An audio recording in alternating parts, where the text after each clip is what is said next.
আমরা বিগত দিনে দেখেছি বিভিন্ন আমাদের রাজ্যের বাইরে বিভিন্ন জাস্টিসের বাড়িতে মানে গোছা গোছা টাকা। তার মানে আমি টোটাল জুডিশিয়ারি সিস্টেমটাকে বদনাম করতে পারি না। চোর পার্থর বাড়িতে কয়েক কোটি টাকা বেরিয়ে গেছে। তার বান্ধবীর বাড়িতে কয়েক কোটি টাকা, মানে ওনার বাড়িতে নয়, ওনার বান্ধবীর বাড়িতে, মানে একই জিনিসটা হলো। লোকে আমরা ফ্ল্যাট কিনে, মানে আমরা টাকা জমিয়ে ফ্ল্যাট কিনি। ঘটনাচক্রে আমরা টাকা জমিয়ে অর্থ উপার্জন করে ফ্ল্যাট কিনি। এখন পরিস্থিতিটা এরকম দাঁড়িয়েছে, মানুষ ফ্ল্যাটে টাকা রাখার জন্য কেনে। প্রতীক জৈন গভর্নমেন্ট অফ ওয়েস্ট বেঙ্গলের কে, কোন পদাধিকারী? এবং প্রতীক জৈনের বাড়িতে গিয়ে আপনারা দেখবেন, যখন ওপেন মিডিয়া দেখাচ্ছে, তখন প্রতীক জৈনের বাড়িতে যখন মমতা ঢুকছে, তখন বলছে বাড়িটা কোন দিকে, মানে বাড়িটাও উনি চেনেন না।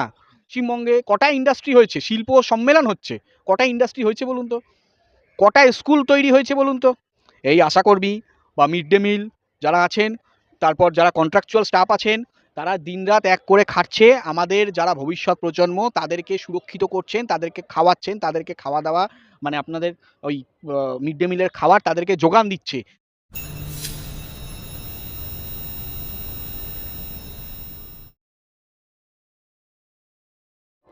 দাদা, একদিকে রাজ্য সরকারের বিধায়কের বাড়ি থেকে শিক্ষক নিয়োগ দুর্নীতির 58 কোটি টাকার সম্পত্তি বাজেয়াপ্ত করেছে ইডি।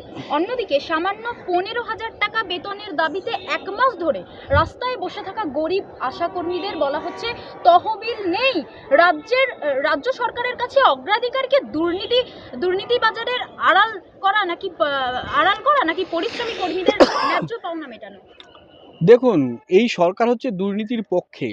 আপনি দেখবেন বিগত দিনে আমাদের বরিষ্ঠ সাংসদ ব্যারিস্টার বিকাশ রঞ্জন ভট্টাচার্য 100 দিনের কাজের টাকা, যেটা সুপ্রিম কোর্টে রায় হয়েছিল, যে সুপ্রিম কোর্টের রায়ে ইমিডিয়েট বেসিসে, যে আর্জেন্ট বেসিসে সেন্ট্রাল থেকে 100 দিনের কাজের টাকা রিলিজ করতে হবে, প্লাস রাজ্যকে 100 দিনের কাজের মানে কাজ সেটা এক্সিকিউশন করাতে হবে। দুটোর একটাও হয়নি, কিন্তু সুপ্রিম কোর্ট থেকে রায় হয়ে গেছে, তারপরেও সেটা এক্সিকিউশন হয়নি। ভেরি রিসেন্ট এর ভিত্তিতে কন্টেম্প অফ কোর্টের মামলা already filed in supreme court. তো কোর্টের রায় হওয়ার পরেও আপনারা দেখছেন রায় বাস্তবায়িত হচ্ছে না। এবং এই রাজ্যের নির্লজ্জ শাসক কতটা নির্লজ্জ হতে পারে? মেলায় খেলায় টাকা দিচ্ছে, পুজোয় 1 লাখ কত 40,000 না কত আপনার পাড়া আপনার সমাধানে ফান্ড রিলিজ করার কথা বলেছিল, যদিও সেটা করতে পারেনি, সেটা আটকে গেছে কোর্টের নির্দেশে। তো যাই হোক, ও যতবার দুর্নীতি করতে যাবে ততবার আমরা কোর্টের রাস্তায় আমরা যাব, এবং জুডিশিয়ারি সিস্টেমে শেষ কথা বলে, এবং জুডিশিয়ারি সিস্টেম এখনও বিকোয়নি, ভবিষ্যতেও বিকোবে না। স্বাধীনতার পূর্ববর্তী সময় থেকে, স্বাধীনতার পরবর্তী সময় থেকে কিছু জাস্টিসকে বিচার করে পুরো জুডিশিয়ারি সিস্টেমকে বিচার করা যায় না। কিছু জাস্টিস যদি দুর্নীতিপরায়ণ হয়, আমি বলছি যদি দুর্নীতিপরায়ণ, আমি তার কথা বলছি না, কিছু জাস্টিস যদি দুর্নীতিপরায়ণ হয়, আমরা বিগত দিনে দেখেছি বিভিন্ন আমাদের রাজ্যের বাইরে বিভিন্ন জাস্টিসের বাড়িতে মানে গোছা গোছা টাকা। তার মানে আমি টোটাল জুডিশিয়ারি সিস্টেমটাকে বদনাম করতে পারি না।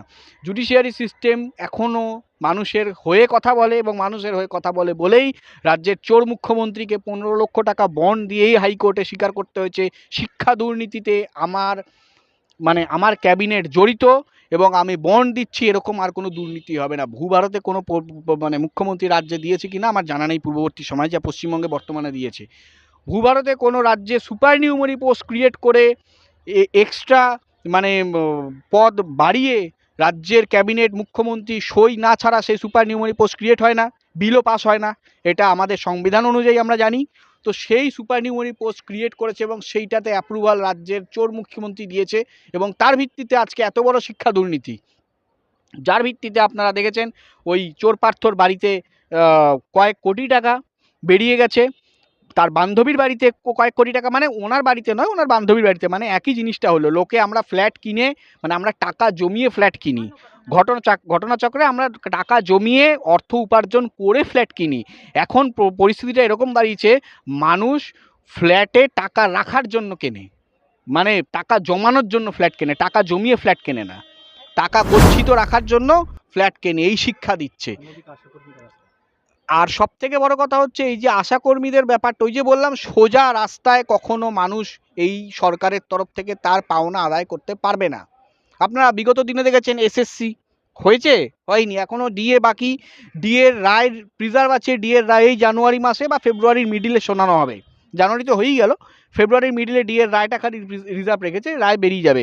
রায় বেরোনোর পরেও দেখবেন ডিএ সিঙ্গেল বেঞ্চে হেরেছে, ডিভিশনে গেছে, ডিভিশনে হেরেছে, সুপ্রিম কোর্টে গেছে, সুপ্রিম কোর্টের সমস্ত শুনানি শেষ, খালি রায়টা রিজার্ভ করা আছে।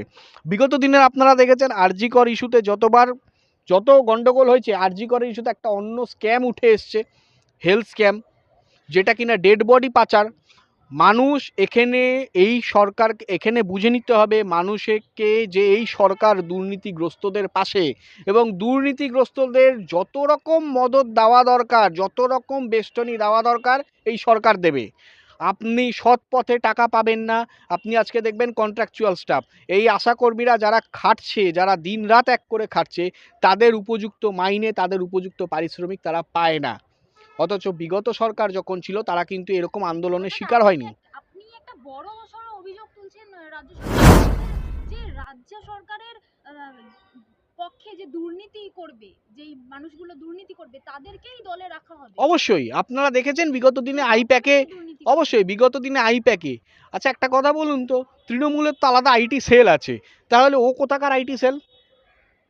প্রতীক জৈনের বাড়িতে গভর্নমেন্ট অফ ওয়েস্ট বেঙ্গলের মানে জিনিসপত্র থাকবে কেন? প্রতীক জৈন গভর্নমেন্ট অফ ওয়েস্ট বেঙ্গলের কে, কোন পদাধিকারী?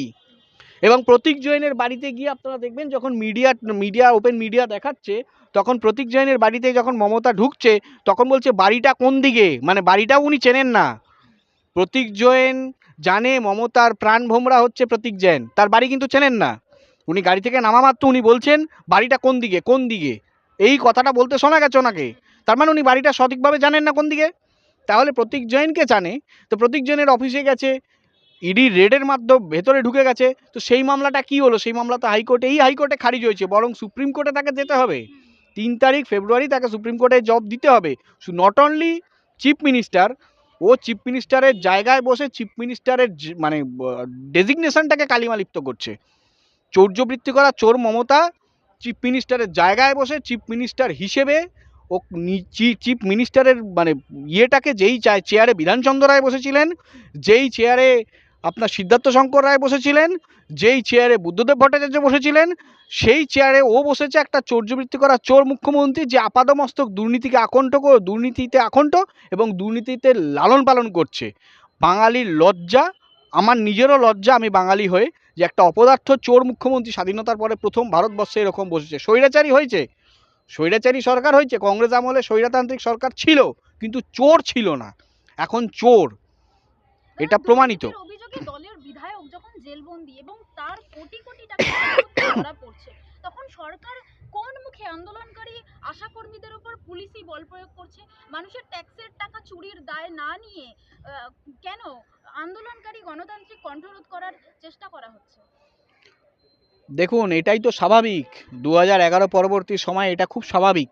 আপনারা দেখেছেন যে, আমি আবার বললাম যে সাধারণভাবে খেটে খাওয়া মানুষের জায়গা নেই। পশ্চিমবঙ্গে কটা ইন্ডাস্ট্রি হয়েছে, শিল্প সম্মেলন হচ্ছে, কটা ইন্ডাস্ট্রি হয়েছে বলুন তো? কটা স্কুল তৈরি হয়েছে বলুন তো? মদের দোকান হয়েছে 21,000 থেকে 22,000 মদের দোকান হয়েছে, 8,500 থেকে 9,500 স্কুল বন্ধ হয়ে গেছে। এই আশাকর্মী বা মিড ডে মিল যারা আছেন, তারপর যারা কন্ট্রাকচুয়াল স্টাফ আছেন, তারা দিনরাত এক করে খাটছে, আমাদের যারা ভবিষ্যৎ প্রজন্ম তাদেরকে সুরক্ষিত করছেন, তাদেরকে খাওয়াচ্ছেন, তাদেরকে খাওয়া দাওয়া মানে আপনাদের ওই মিড ডে মিলের খাবার তাদেরকে যোগান দিচ্ছে। বিনিময়ে তারা কি পাচ্ছে? সরকারিভাবে তাদের কোনো পরিচিতি নেই। সরকারিভাবে মিনিমাম তারা যে ভাতাটুকু, সেই মিনিমাম ভাতাটুকুও তারা পাচ্ছেন না। এতটাই দুরবস্থা। আর এই যে বললাম, এই জিনিসটা ততদিন পর্যন্ত চলবে যতদিন পর্যন্ত রাজ্যের চোর মুখ্যমন্ত্রীকে সাধারণ মানুষ বা আমরা গদি থেকে না সরাতে পারছি। উনি একবার গদি থেকে সরুক, উনি দেহত্যাগ না করলে পদত্যাগ করবেন না, কাজে ওনাকে পদত্যাগ করাতে হবে যেভাবে হোক, গণতান্ত্রিক উপায়। এই পদত্যাগ যদি না করাতে পারেন তাহলে এইটাই লাস্ট অ্যান্ড ফাইনাল চান্স।